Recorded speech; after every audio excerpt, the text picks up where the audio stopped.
Alors, l'objectif de cette vidéo, c'est d'expliquer sur deux exemples quel est l'intérêt d'utiliser cet opérateur noté avec un pourcentage qu'on appelle l'opérateur modulo, parce que vous allez voir que c'est un opérateur extrêmement pratique en programmation. Donc déjà, rappelons comment fonctionne cet opérateur modulo qui s'écrit à l'aide d'un pourcentage. Si on écrit A pourcentage B, ce qui se lit A modulo B, eh bien ça nous renvoie le reste dans la division de A par B. Concrètement, si j'écris par exemple 14 modulo 5, qu'est-ce que ça va me renvoyer? Eh bien, pour le savoir, je fais tout simplement la division de 14 par 5. Donc je pose ma division 14 divisé par 5. Je cherche combien de fois au maximum je peux mettre de 5 dans 14. Je peux le mettre deux fois. 2 fois 5, ça fait 10. Et 14 moins 10, il reste 4. Donc ici, vous avez le reste. Le reste, c'est 4. Et donc 14 modulo 5, eh bien, ça va me renvoyer 4. Et si maintenant je vous demande 18 modulo 6, qu'est-ce que ça va me renvoyer? Appuyez sur pause, faites exactement pareil avec la division et trouvez combien 18 modulo 6 va renvoyer. Donc appuyez sur pause et seulement après, regardez la suite de la vidéo.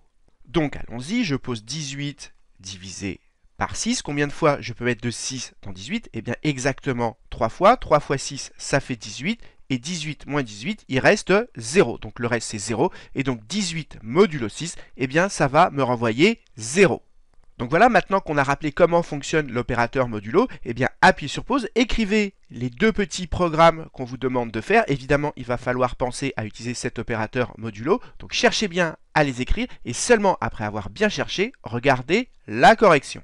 Donc allons-y, corrigeons cet exercice. Et premier programme qu'on doit écrire, savoir si un nombre est divisible par 6. Et comment savoir si un nombre est divisible par 6? Eh bien, on fait la division de ce nombre par 6. Et si le reste vaut 0, eh bien, ça veut dire que ce nombre, il est divisible par 6. Parce que si, par exemple, je prends 19, que je fais la division par 6, combien de fois je peux mettre de 6 dans 19? Eh bien, 3 fois. 3 fois 6, ça fait 18. Et 19 moins 18, il reste 1. On voit que ici, eh bien, 6 ne divise pas 19, tout simplement parce que ici, on voit que le reste n'est pas égal à 0. Et c'est ça qui est fondamental à retenir, c'est que quand vous calculez A modulo B, ça vous renvoie le reste dans la division de A par B. Et si ce reste vaut 0, eh bien ça veut dire que le nombre par lequel vous avez divisé, donc ici B, eh bien que A est divisible par B. Et si le reste n'est pas égal à 0, eh bien ça veut dire que A n'est pas divisible par B. C'est exactement ce qu'on va utiliser maintenant. Donc, écrivons déjà le petit programme sur papier et ensuite on le réalisera. Donc déjà, il va falloir créer une variable qui va contenir le nombre pour savoir si ce nombre est divisible par 6. Donc on va appeler notre variable n et pour le moment, on va lui mettre une valeur, par exemple 19. Et ensuite, on changera l'instruction ici pour que ce soit l'utilisateur qui rentre directement la valeur de n. Donc maintenant, qu'est-ce qu'on va faire? On veut savoir si ce nombre n est divisible ou pas par 6. Donc qu'est-ce qu'on va faire? On va calculer n modulo 6. Et de deux choses l'une, soit ici ça va nous renvoyer 0, ça voudra dire que c'est divisible par 6, soit ça ne va pas nous renvoyer 0, et ça voudra dire que ça n'est pas divisible par 6. Et donc en Python, qu'est-ce qu'on va écrire? Comme ici, il y a deux possibilités, on va mettre un if, si n modulo 6 est égal, attention ici c'est un double égal parce que c'est une condition, si n modulo 6 est égal à 0, n'oubliez pas ici les deux points, et bien alors ça voudra dire que ce nombre est divisible par 6 et donc on écrira print, et puis on mettra divisible, ici j'écris en abrégé, par 6. Et sinon, donc je mettrai else, n'oubliez pas toujours les deux points, et bien print, vous l'avez compris, et bien ce ne sera pas divisible par 6. Voilà le programme et maintenant il n'y a plus qu'à le réaliser. Donc allons-y, on va taper le code. Donc allons-y, je commence par taper n égale 19. On verra ensuite comment modifier cette instruction. Ensuite on tape if n modulo 6 est égal, attention ici un double égal parce que c'est une condition, égale 0. Et surtout, n'oubliez pas les deux points, vous appuyez sur Enter et voyez que ici c'est indenté parce que l'instruction qu'il va y avoir ici, elle dépend du if et donc elle doit être indentée, c'est-à-dire décalée d'un certain nombre d'espaces vers la droite. Ensuite, il n'y a plus qu'à taper print et bien le texte qu'on veut afficher, donc le texte il est entre guillemets, donc divisible, j'écris en enfin bon je vais l'écrire en entier, divisible par 6. Ensuite, je reviens à ce niveau-là, et là, il faut que je sorte de l'indentation, il faut que je me recale au niveau du 6. Donc je clique sur Backspace et voilà, et là je mets else. Donc faites bien attention, le else doit être aligné avec le if. Et là, à nouveau, n'oubliez pas de mettre les deux points. Et à nouveau, ici, c'est indenté pour indiquer que l'instruction qui est là, elle va dépendre du else.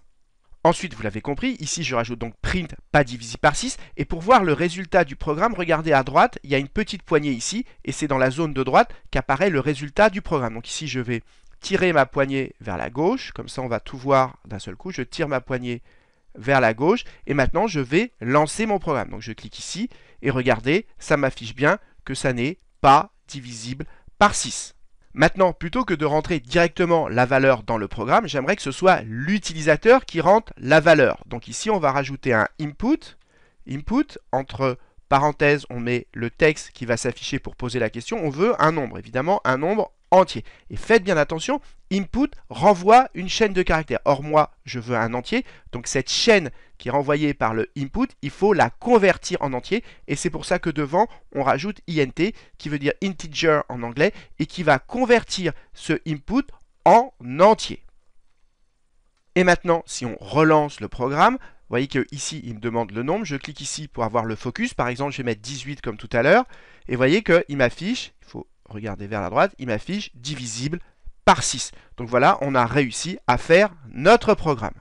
Passons maintenant à la question B. Cette fois-ci, il faut écrire un programme pour savoir si un nombre est impair ou pas. Et donc, à partir du programme, regardez ce qu'il va falloir modifier pour répondre à cette question B. Donc, cherchez bien et seulement après, regardez la suite de la vidéo.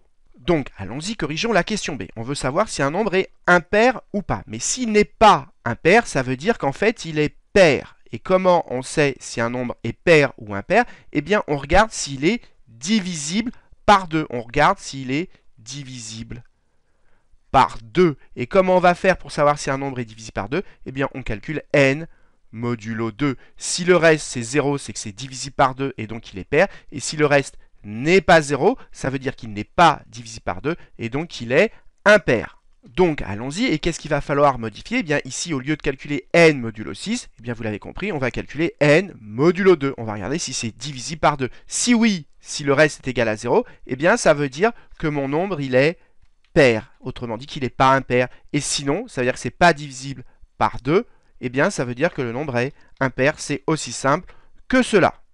Donc, relançons le programme. Donc, je clique ici. Il me demande un nombre. Par exemple, je vais mettre 7. Je clique ici, je vais avoir 7.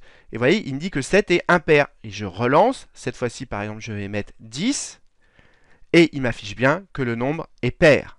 Donc voilà, cette vidéo est maintenant terminée. Alors qu'est-ce qu'il faut retenir? Eh bien, si vous voulez savoir si par exemple un nombre est divisible par 2, eh bien vous calculez ce nombre modulo 2. Si ça vous renvoie 0, ça veut dire que ce nombre est divisible par 2.